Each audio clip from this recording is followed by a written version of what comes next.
बिस्मिल्लाहिर्रहमानिर्रहीम।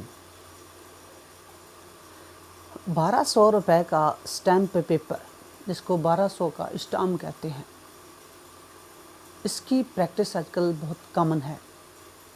हर दूसरा शख्स आपको ये मशवरा देता हुआ पाएगा और हर दूसरा शख्स आपको ये मशवरा कबूल होता हुआ पाएगा। और आपको हर जगह पर जब भी कहीं पर प्रॉपर्टी के एग्रीमेंट्स आपस में हो रहे होंगे, चाहे वो ठेका का हो, चाहे वो लीज़ का हो, चाहे वो मॉर्गेज का हो, चाहे वो दीगर कोई मैटर हो, तो आपको ये एक बात सुनने में आम मिलेगी कि 1200 रुपये का स्टैम्प पेपर जो लें और उस पर ये प्रॉपर्टी का जो एग्रीमेंट है ये लिखवाएं। 1200 रुपये का जो स्टैम्प पेपर है ये एक्चुअली जो है ई स्टैम्प कहलाता है। ये ऑनलाइन फॉर्म सबमिट करने से, चालान फॉर्म सबमिट करने से आपको पंजाब बैंक में से मिलता है, जिस पर बाद में तहरीर अमल में लाई जाती है। ये कब लागू हुआ है, ये कैसे और क्यों लागू हुआ है और इसकी अहमियत क्या है? क्या इसकी अहमियत उतनी ही है जितनी हम समझते हैं, जितनी हमें बताई जाती है, या जितनी हमें सुनने में मिलती है? या क्या कानूनी तौर पर ऐसे किसी एग्रीमेंट को जो 1200 रुपये वाले स्टैम्प पेपर पे लिखा गया है उसको कोई लीगल प्रोटेक्शन हासिल है? क्या कोई ऐसी दस्तावेज़ जो उस 1200 रुपये वाले स्टैम्प पेपर पर लिखी गई है, क्या उस दस्तावेज़ की कोई कानूनी हैसियत इतनी ज़्यादा है कि जिससे वो हमारे बहुत ज़्यादा हुकूक पैदा कर रही है?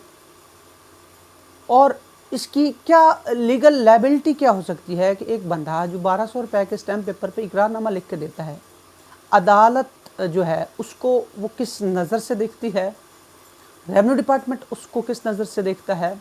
ये तमाम चीज़ें फ़ौरन से जहन में आने वाली होती हैं और आने भी चाहिए कि एक एग्रीमेंट जो है 1200 रुपये के स्टैम्प पेपर पर लिखा गया है और ये सुनने में भी मिला, तो ये क्या है, इसकी हकीकत में कानूनी हैसियत क्या है? तो इसकी लीगल जो हैसियत है उसको डिस्कस करने से पहले ये बता दूं कि ये कब और कैसे और क्यों लागू हुआ। टैक्स कलेक्शन जो कि रेवेन्यू इटसेल्फ, रेवेन्यू का मतलब ही माल होता है, पैसा होता है। तो हर हुकूमत जो है अपना टैक्स या रेवेन्यू कलेक्ट करने के लिए अपने अपने तरीक़ाकार इस्तेमाल करती है। तो गवर्नमेंट ऑफ पंजाब ने जो साल 2016-17 में एक नोटिफिकेशन जारी किया कि जब भी कभी इमूवेबल प्रॉपर्टी जायदाद जो गैर मनकूला है उसके बारे में जब लोग आपस में एग्रीमेंट करेंगे तो वो कम अज़ कम 1000 रुपये के स्टाम्प पेपर पर करेंगे, जो कि मुख्तलिफ फीसद के बाद ऑलमोस्ट 1200 रुपये ही बन जाता है। और वो स्टाम्प जो है वो किसी स्टाम्प फरोश के पास से जारी नहीं होगा, वो ई स्टैम्प होगा, मतलब वो ऑनलाइन चालान होगा जो आप फिलअप करेंगे। उसके बाद उसकी फ़ीस जो है वो आप पंजाब बैंक में अदा करेंगे और पंजाब बैंक से वो आपको स्टैम्प पेपर मिलेगा। स्टैम्प पेपर एक लाइट येलो कलर का पेपर होगा, उस पर गवर्नमेंट ऑफ पंजाब की एक स्टैम्प प्रिंटेड होगी, वो आपको वहाँ से मिलेगा और उसकी आपने वहाँ पर पंजाब बैंक में फ़ीस अदा करना हो। तो 2016-17 में ये नोटिफिकेशन जारी हुआ और इस नोटिफिकेशन से मुतल्लिका तमाम जो अथॉरिटीज़ हैं, रेवेन्यू बोर्ड है या दीगर तमाम अथॉरिटीज़ हैं जो इसके मुतल्लिका हैं, उनको इस नोटिफिकेशन की कॉपीज़ फ़ौरन से फॉरवर्ड की गई और इस पर यह सख्ती से कहा गया कि आज के बाद ऐसे किसी मामलात में जब कभी इमूवेबल प्रॉपर्टी का मामला होगा, एग्रीमेंट होगा, तो वो नॉर्मल जब मैनुअल जो स्टाम्प होता है उस पर नहीं लिखा जाएगा। मैनुअल स्टाम्प मतलब कि जो स्टाम्प फरोश के पास से आपको स्टाम्प मिलता है उसमें उस पर जो है वो नहीं लिखा जाएगा। तो अब जब स्टाम्प 1200 रुपये का आ गया और मैं सुनने में आया कि इस पर लिखा गया हर इकरारनामा बहुत कानूनी अहमियत का अमल है, तो उसके बाद क्या होता है कि हर दूसरा शख्स इसको इस्तेमाल करता हुआ नज़र आएगा। तो भाई ये एक ऐसी कोई दस्तावेज़ नहीं है कि इस पर आप स्टाम्प लिखेंगे तो वो उस स्टाम्प की मिनिमम वही अहमियत होगी कि जैसे एक रजिस्टर्ड डॉक्यूमेंट की होती है। ये बिल्कुल नहीं है।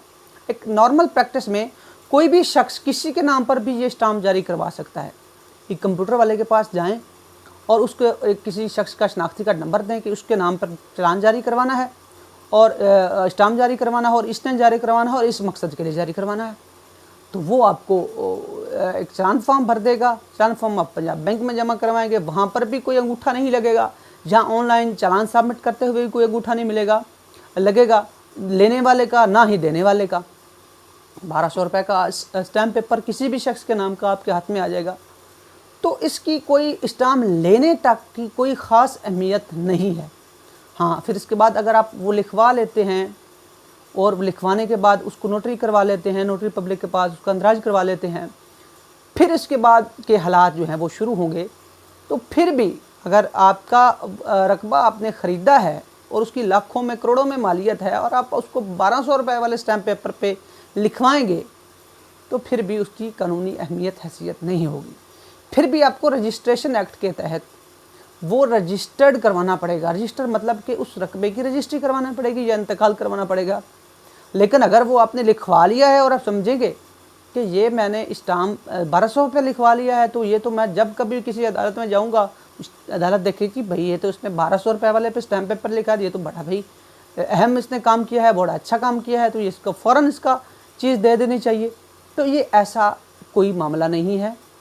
एक सिर्फ टैक्स आज किया गया है रेवेन्यू कलेक्शन के सिलसिले में कि कभी भी इमूवेबल प्रॉपर्टी के बाबत ये मोस्टली जो है वो इकरारनामा जो लीज़ के होते हैं, जो ठेका के होते हैं, उन इकरारनामा वगैरह के सिलसिले में इसको ज़रूरी करार दिया गया है।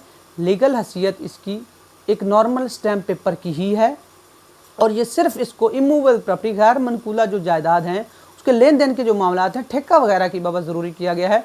अगर आप इसको परचेज़ के सिलसिले में इकरारनामा मुआहदा बै के सिलसिले में अगर लिखवाते हैं, तो फिर आपको मुआहदा बै के दीगर लवाज़मात जो ट्रांसफ़र ऑफ प्रॉपर्टी एक्ट के तहत या स्टैम्प एक्ट के तहत जो स्टैम्प ड्यूटी होगी, वो सारे मामला तय करने पड़ेंगे।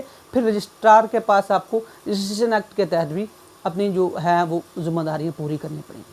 That's it.